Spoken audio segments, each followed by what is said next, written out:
احنا بنعيش واقع يفوق الخيال في قسوته. مدرسة الكرمة بالبحيرة مدرسة خاصة فيها الطفل ياسين 5 سنين. ايه القصة؟ الطفل ياسين تم هتك عرضه عدة مرات من قبل احد موظفي الادارة المالية بالمدرسة. كان الدادة بتاعت الولد بتاخده من الفصل عشان توديه الحمام، يدخل الحمام يلاقي الراجل المتصاب اللي عنده 80 سنة الحيوان منتظر الولد في الحمام جوه. اسمه صبري كامل جاد الرب، اسمه صبري كامل جاد الرب. يلاقيه مستنيه جوه في الحمام، يعتدي على الولد، يخلص يخرج، الدادة تغسل وش الولد وتشطفه وتلبسه هدومه وترجعه الفصل. مرة في الحمام، مرة في عربية قديمة في الجراج، وماشية كده. طبعا الولد هو بالمناسبة هو هدد الولد، او لو اتكلمت انا هموت ابوك وامك. طبعا الولد طفل في الاخر يعني مش قادر يستحمل الكلام دوت، ومش مستوعب، وعقله مش مستوعب ايه اللي بيحصل ده، والتأثير النفسي السلبي الرهيب على الولد تدليله نفسيا.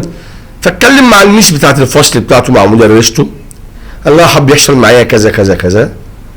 الست المحترمة تسمع منه وتقول له طب ما تقولش لحد عشان ما يموتش بابا وماما، وتروح راحة زي الشاطرة على مديرة المدرسة وتحكي لها اللي حصل. مديرة المدرسة تجيب عصاية وتديها وتقول له خد يا حبيبي اضرب عمه عشان ما يعملش كده تاني. والله زي ما بقول لكم كده، قلت له خد يا حبيبي اضرب عمه. ست متخلفة، ست متواطئة. اللي انا بس عايز افهمه، الدادة بالمديرة بالمدرسة متواطئين مع الراجل ده ليه؟ ماسك عليهم ايه؟ يا ترى في فساد مالي ايه تاني في المدرسة دي غير الواقعة الشنيعة اللي حاصلة اللي احنا بنتكلم فيها؟ يعني احنا لو فتشنا كده بالتأكيد في حاجة ماسك عليهم حاجة، ايه هي بقى الله اعلم. بس عشان هم يبقوا زي الخاتم في صباعه كده، واحدة تجيب له العيل ودي تداري عليه، والمدرسة تروح تشهد زور. اقول لكم شهادة زور ازاي بعد كده؟ المهم الولد روح طبعا بقى الموضوع متكرر. فوالدته لاحظت ان الولد مش عارف يدخل الحمام وان في جروح في المنطقة ديت يعني. فخدت الولد وراحت بيه الدكتور. فالدكتور اكد لها بنسبة 1,000,000% ان الولد تم هتك عرضه. لجأت للطب الشرعي وعملت 3 محاضر، وال3 محاضر اتقفل عليهم، ما كانش بيتاخد بيهم، لان كانت بيبعتوا مثلا المدرسة تسألوها تقول لا ما قاليش ما حصلش كده. ففضل المحامي اللي هي موكلاه الام يزن الموضوع لحد ما محضر من المحاضر دي مشي وراح النيابة، ومن النيابة للمحكمة، وبكرة ان شاء الله بكرة هو 30/4 في جلسة.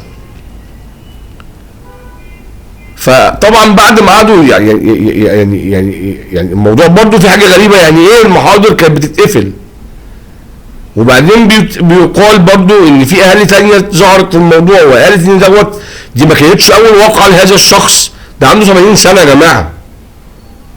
وبعدين في نقطه، المديره مسيحيه والمدرس ده والموظف ده مسيحي والداده مسيحيه. طيب انا دلوقتي يا جماعه يعني عايز اطلع بره فكره ان الناس تاخدنا في حته فتنه طرفيه، هو انحراف اخلاقي وعمل لا اخلاقي وحد منحرف اخلاقيا. بس لو الموضوع دوت، لان لو اقول مش زي بعضيها، الموضوع ده لو ما كانش فيه قرار رادع وحكم عادل في الموضوع ده هنروح في حته مش حلوه، لان العقول كتير والناس هتبقى تاخدها بقى في حته بقى ده مسيحي عمل في مسلم. فهو الحل القصه دي ايه في الاخر؟ الناس دي تحاسب، يتعدموا بقى، تفنوهم تدفنوهم صحيين، بس لازم تحاسب، لازم تحاسب. طيب الولد قال ايه في اعترافات النيابه لما اللي خلت المحضر الاخير ده يحول للمحكمه؟ الولد قال ايه؟ هددني اني لو جبت سيره لحد هيذبح بابا وماما.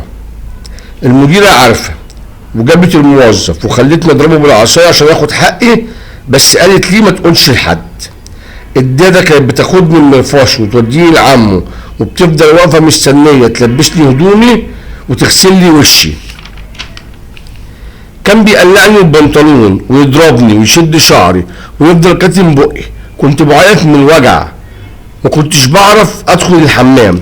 دي اعترافات الطفل اللي بناء عليها وبعد الكشف الطبي طبعا والطب الشرعي اتحولت وراحت المحكمه. فانا النهارده بطالب بحكم رادع، لان الناس القضيه النهارده قضيه راي عام، هو بقى لها سنه طلع على السطح اليومين دول والبلد كلها عرفتها وبقت راي عام، فلابد من حكم رادع. تفتيش على المدرسه دي، عايزين نفهم الموضوع ده فيه ايه. يعني هل هو الحادثه دي بس؟ في حوادث ثانيه، في مخالفات؟ الراجل دوت ماشي الامور الماليه ازاي؟ الناس دي ساعدته ليه؟ ايه المقابل اللي خدوه؟ يعني ابعاد الموضوع ايه؟ يعني الثلاث ستات المديره والداده والمدرسه ما فيهمش واحده يعني قلبها كلها على الطفل. فيعني لا، في حاجه مش مظبوطه يعني. فعموما احنا بكره في انتظار الحكم، الجلسه بكره ان شاء الله، وباذن الله يعني هنشوف حكم رادع يعني، واحنا في ظهر الولد للنهايه لحد ما حقه يجي. حق ياسين هيجي باذن الله. اشوفكم على خير، السلام عليكم.